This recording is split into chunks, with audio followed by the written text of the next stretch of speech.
Hi, everybody, and welcome back to my channel. Today, we're going to learn how to use the revision history built into your Google Docs. So let's get right into it. There's a couple places where you can access it. It is found under the File in your toolbar, File and Version History. And under that, you'll see Version History. There's also a pretty complicated little shortcut that I don't like. That one hurts my brain. So I don't really like to use that one. But you can open that version history up here, or right up here where it says last edit was made 22 minutes ago. Every doc will have this on there. You just click that one up and it opens up your version history. So I can go back through and click on versions and see what changes were made because they'll be highlighted in green, just like this one, so that I can tell that those changes were made. Now, it doesn't save every little thing you do, but it saves at like a chunk of things. So you can go back to the last edit, and it has the date and time. So if I want to look at this edit before I made the Mrs. Jones changes, I can look at that, or I can go to even earlier edits before I made any changes at all. And I can actually click on the kebab on the version and restore this version to current.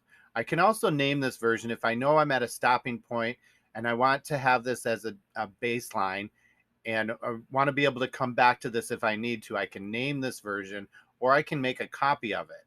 So you have those three options up there. But when you restore this version, you'll get a pop up, and you just click the restore button, and then all my Mrs. Joneses are gone. You'll see those are all gone. So now if I want that back, I can open that back up and click on this one with my Mrs. Joneses built into there, and I can restore that version. Now, if you're working on an older doc, you've been working on it for a couple weeks, and you've got a lot of history in there, you're going to have a ton of these. You can narrow this down by checking only show named versions, and then that way only the ones that you purposefully went in and changed the name of will show up in this list.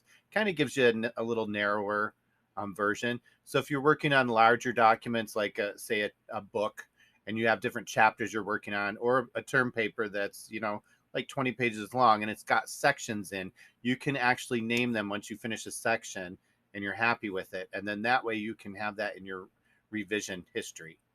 And if you need to, you can go back to that version. So just when you're done, you hit the back arrow and get out of the revision history, and there you go. So, all right, that's it. Thank you very much for watching, and I'll see you next time. Bye bye.